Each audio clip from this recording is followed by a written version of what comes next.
My name is Ibrahim Khalid, and this is the story of the day my life changed forever. It was April 14th, 2012, a date I'll never forget. I was a devoted Muslim, raised in a deeply religious family that had always taught me that Islam was the one true path. I worked as a mechanic in Detroit, and my life was simple: work, family, and my faith. I never questioned my beliefs because I was certain they were the truth. But that day, everything I thought I knew was turned upside down.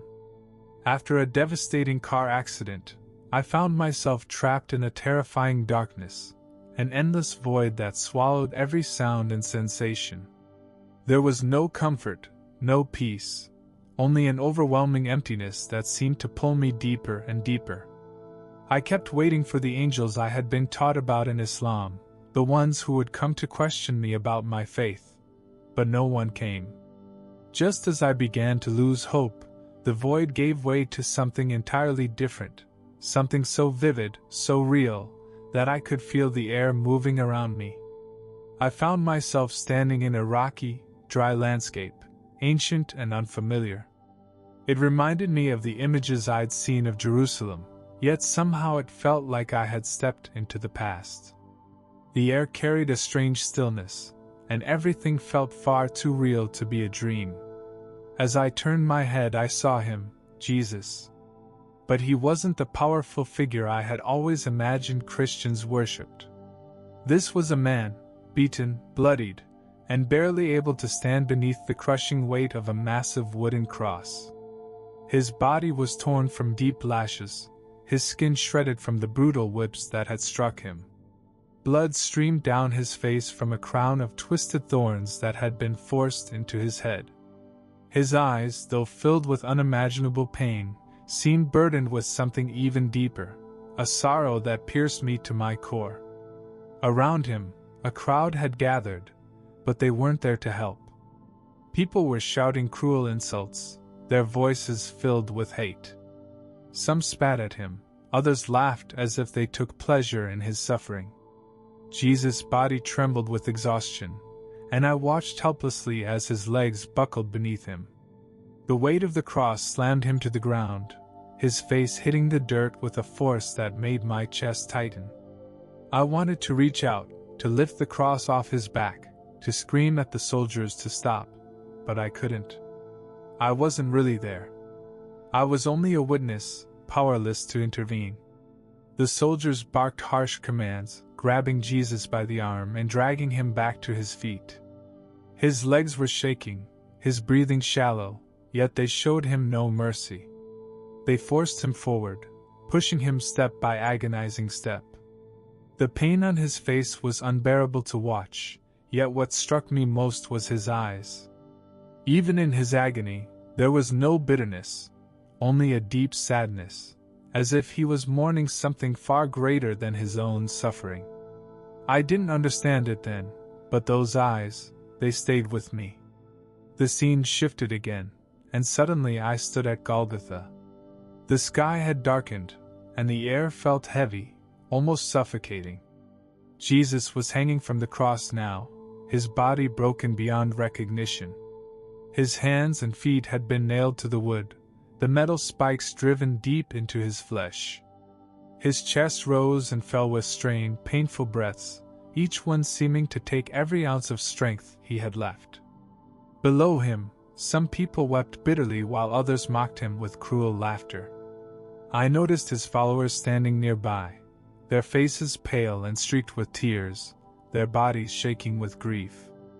The sorrow in their eyes was unlike anything I had ever seen, and I felt my own heart begin to ache as I watched the man I had once believed was just a prophet suffer and die before me.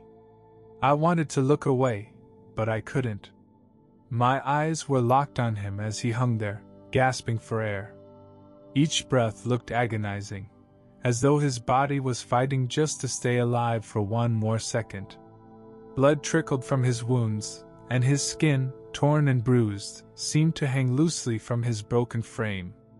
Yet in the midst of his suffering, there was something else, something I couldn't explain.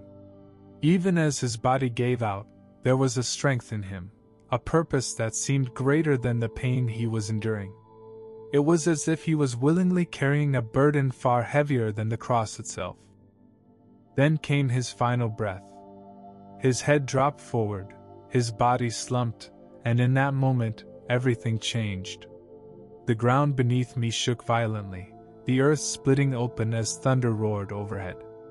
I could hear cries of panic from the crowd below as people scattered in fear. The sky, already darkened, seemed to turn black, and an overwhelming wave of sorrow filled the air. It was more than sadness. It felt as though creation itself was mourning. The very earth trembled as if it knew something extraordinary had just happened. I stood frozen, overwhelmed by the weight of what I had just witnessed. This wasn't the death of an ordinary man. I knew that now. I had been taught my whole life that Jesus never died on the cross, that Allah had taken him up to heaven before that moment. But standing there, I couldn't deny what I had just seen. Jesus had died, and he had done it willingly. This wasn't deception.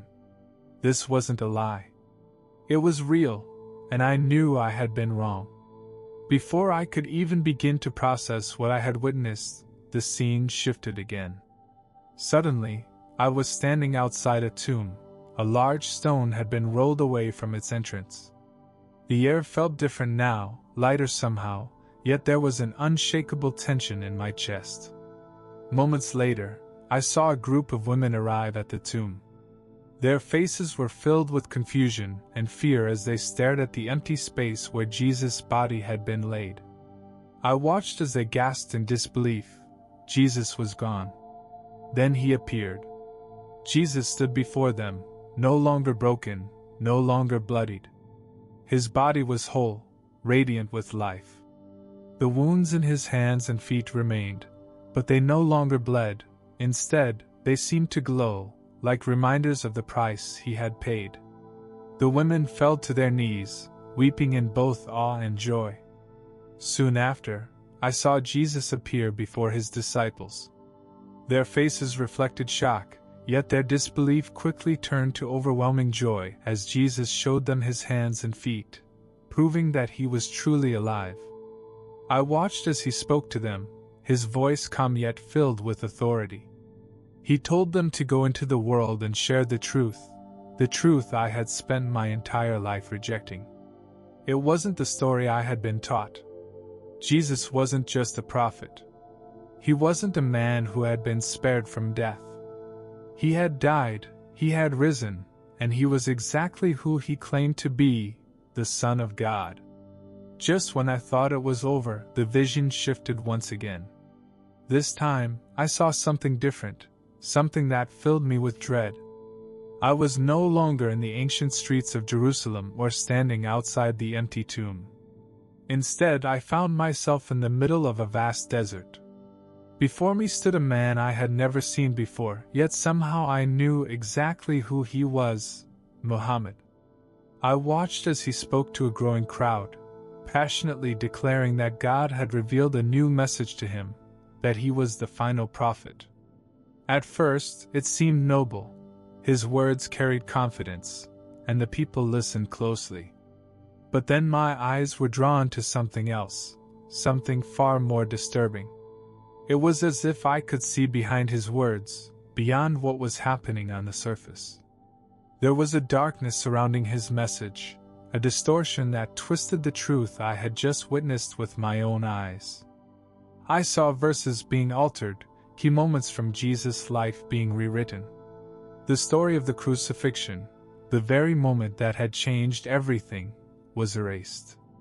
In its place was a false teaching that claimed Jesus had never died at all. Then I saw something even more alarming: chains. They weren't physical, yet I knew they were real. These chains wrapped tightly around countless people, men, women, and children, binding them in spiritual blindness. Entire families, whole generations, were trapped by these chains, unable to see the truth. The weight of it crushed me. I finally understood why so many Muslims never questioned their faith.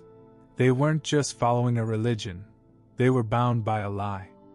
a lie designed to keep them from seeing the one thing that could truly save them. The weight of what I had seen overwhelmed me, and I fell to my knees, weeping uncontrollably. My entire life, everything I had believed, everything I had trusted, felt like it had crumbled in an instant. I thought back to the years I had spent praying, fasting, and trying to be the best Muslim I could be, convinced that I was following the truth. But now I knew the truth had been hidden from me all along. I had been blind, trapped by those very chains I had just witnessed. As I knelt there, broken and lost, Jesus appeared before me once again. His presence was unlike anything I had ever known, powerful yet gentle, overwhelming yet comforting. He looked at me with such compassion that I couldn't hold back my tears. I expected anger, judgment, or even rejection for all the years I had denied him, but instead, his eyes held nothing but love. "You have been deceived," he said softly, his voice filled with sorrow. Those words pierced my heart, not because they condemned me, but because I knew they were true. I had spent my entire life rejecting the very one who had given his life to save me. And yet here he was, standing before me, not in anger, but in mercy. In that moment, I knew what I had to do. I cried out to him, not with fancy words or rehearsed prayers, but with a broken heart. I begged him to forgive me, to save me from the lies I had believed. And in that moment, the weight I had carried my whole life, the fear, the guilt, the endless striving, was lifted. In that moment, I felt something I had never experienced before: peace. Not just calmness, but a deep, overwhelming peace that seemed to fill every corner of my soul. It was as if the chains I had seen moments earlier, the ones that had bound so many others, had been broken off me. The crushing burden of fear and uncertainty that I had carried for so long was suddenly gone. For the first time in my life, I felt free. When I opened my eyes, I was no longer in that spiritual realm.